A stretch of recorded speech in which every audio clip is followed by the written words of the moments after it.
안녕하세요. 치치 301의 서혜원. 정자입니다. 네, 오늘은 무엇이든 물어보세요. 벌써 5번째 순서입니다. 오늘은 보호자분들이 정말 많이 하시는 질문에 대한 이야기입니다. 불쏘치약, 삼키면 위험한 거 아닌가요? 인데요. 특히 어르신분들이나 장애인분들처럼 양침물을 좀 뱉기가 어려운 경우에 이거 계속 써도 되나? 혹시 몸에 쌓이는 거 아닌가? 이런 걱정 많으시죠? 그쵸. 그래서 불소가 덜 들어있거나 아예 불소가 없는 치약을 쓰시는 분들 되게 많죠. 그래서 오늘 이 시간에는 불소 치약에 대한 걱정을 싹 덜어드릴 수 있도록 확실하게 알려드리겠습니다. 일단 기본부터. 오늘 불쏘치약은 왜 중요한 건가요? 한마디로 정리할 수 있어요. 불소는 충치를 막을 수 있는 가장 강력한 방법입니다. 그렇죠. 네. 네. 치아를 단단하게 만들어주는 건 물론 충치를 일으킬 세균의 활동을 억제하는 기능이 있어요. 그리고 가장 중요한 포인트 하나 더 있습니다. 불소로 초기 충치는 다시 좋아질 수 있어요. 왜 오늘 충치가 다시 좋아진다고요? 네. 충치가 시작될 때는요, 탈회라고 하는 치아 표면이 하얗게 약해진 단계가 있어요. 이때 불소와 치아 표면이 지속적으로 접하게 되면 치아를 다시 단단하게 만들어서 충치가 진행되지 않도록 할 수 있거든요. 그래서 불소는 충치 예방 더하기 초기 치료의 역할까지 합니다. 그럼 결국 좀 부식을 막아준다는 거니까 특히 어르신들한테 더 중요하겠네요. 그쵸. 맞아요. 어르신분들 같은 경우는 침이 점차 줄어들고 또 잇몸이 약해지면서 치아 뿌리가 점차 많이 드러나잖아요. 그렇죠. 네. 그러다 보니까 충치가 젊은 사람들에 비해서 굉장히 빠르게 동시다발적으로 진행되는 것이 특징인데, 그래서 불소 치약, 특히 불소 함량이 높은 고불소 치약을 사용하는 것이 매우 좋습니다. 참고로 말씀드리면요, 불소에 의한 충치 예방 효과를 보려면 치약 속에 있는 불소 함량이 최소 1000ppm 이상은 되어야 돼요. 그래서 뭐 미국이나 호주 같은 외국의 경우는 거의 2800ppm 정도의 매우 고농도의 불소 치약을 치과 의사가 처방해서 사용하게끔도 하거든요. 우리나라 같은 경우는 일반적으로 시판되는 치약은 대부분 1000ppm의 불소를 함유하고 있고요. 최근에는 1450ppm 정도까지 되는 약간 불소 함량이 높은 치약들도 많이 시판되고 있어서 충치가 잘 생기는 분들, 특히 뭐 어린이나 우리 어르신들 같은 경우에는 1450ppm의 높은 함량의 불소 치약을 사용하시도록 권해드리고 있습니다. 네. 불소 함량이 1450ppm 기억하면 네. 좋을 것 같네요. 오늘 근데 불소가 많이 함유될수록 충치 예방 효과가 있다는 건 지금 이제 설명해 주셔서 알겠는데요. 그러면 좀 핵심 질문이요. 우리 어르신들, 장애인분들이 칫솔질 할 때 그럼 치약을 삼켜도 괜찮은 걸까요? 결론만 말씀드리면 괜찮습니다. 너무 단호하시네요. 네, 뭐 단호하게 말씀드릴 수 있는데요. 저희가 치약 짤 때 사실 완두콩 정도 음. 크기로 조금만 짜시라고 말씀드리잖아요.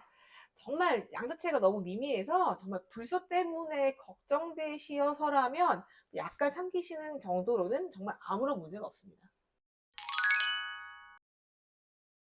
그런데요, 불소도 어쨌든 좀 화학약품이고, 많이 섭취하면 좀 독성이 있다. 독성, 음, 이런 얘기가 있다고 들었거든요. 네네. 그러면 어느 정도 먹어야지만 좀 위험한 건가요? 그 미국의 그 질병통제예방센터라고 하는 CDC 기준에 따르면 불소에 의한 급성 중독량은 체중 1kg당 5mg이래요.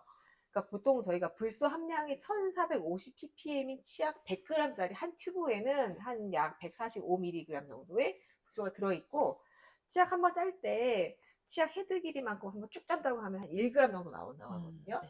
그래서 결국 한 튜브는 한 100번 정도 쓸 수 있는 양이라고 보시면 되는데, 요걸 기준으로 생각해 보시면 우리 몸무게 한 15kg 정도 되는 뭐 유아 같은 경우는 그 100g짜리 치약 한 반통, 반통. 30kg 정도 나간 어린이들 같은 경우는 한 튜브 전체, 음.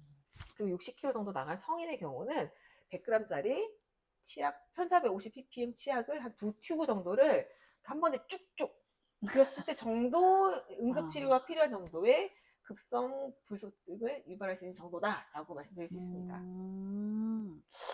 그러면 2통 정도면요. 60kg 기준에 2통 정도면 우리가 불소 때문에 걱정할 상황은 아닌 것 같은데요. 맞나요?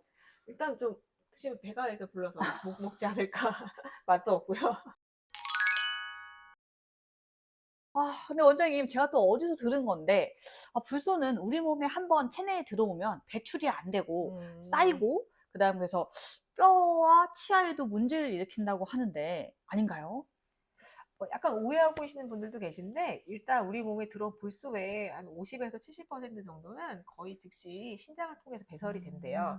그리고 나머지가 이제 뼈나 치아에 좀 이제 일시적으로 저장됐다가 서서히 배출되는데 이때 치아에 저장된 불소가 아까 말씀드렸던 충치 예방 효과를 발휘하는 거거든요. 사실 어떻게 보면 좀 중요한 효과고요.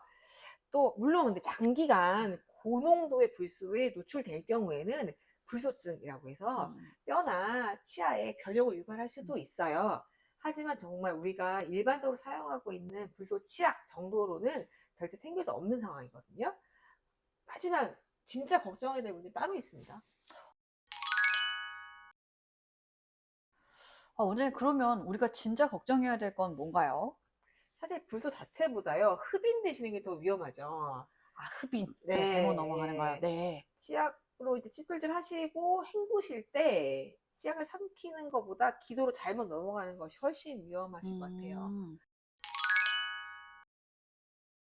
그럼 어떻게 해야 좀 흡인이 되지 않고 안전하게 우리 어르신들, 장애인들의 양치를 도와드릴 수 있을까요?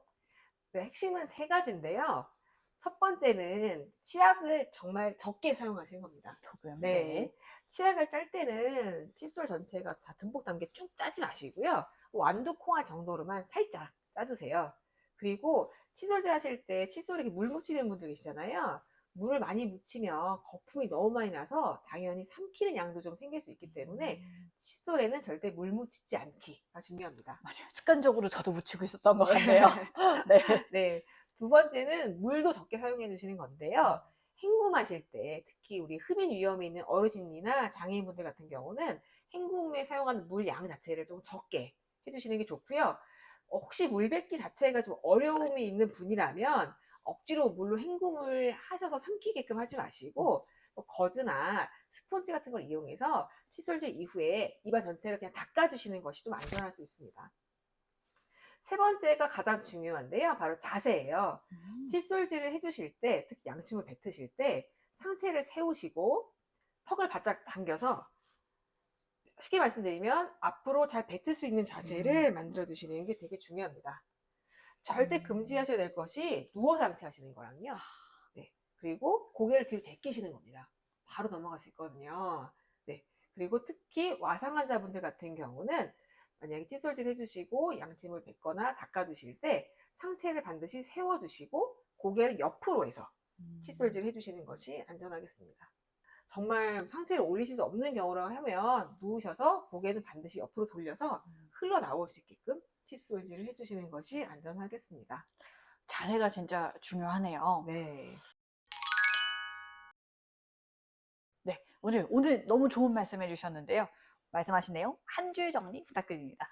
네, 불소는 충치를 막고 초기 충치도 되돌릴 수 있는 아주 필수적인 도구예요. 그리고 불소를 삼키는 것보다 더 위험한 것이 바로 흡인입니다. 흡인되지 않는 안전한 자세로 칫솔질 하시는 거 잊지 마시고요. 누워서 양치하시는 거 정말 위험하니까 절대 하지 마시도록 해주십시오. 불소가 위험하지 않을까 하는 걱정 때문에 불소 치약을 주저하셨던 분, 무불소 치약을 막 찾아서 사용하셨던 분이라면 오늘부터라도 불소 치약을 사용해 보시는 게 좋겠습니다. 감사합니다, 원장님. 예, 오늘의 영상도 도움이 되셨다면 구독, 좋아요 꾹꾹 눌러주세요. 감사합니다. 치매 극복 대한민국 지치301이 함께합니다.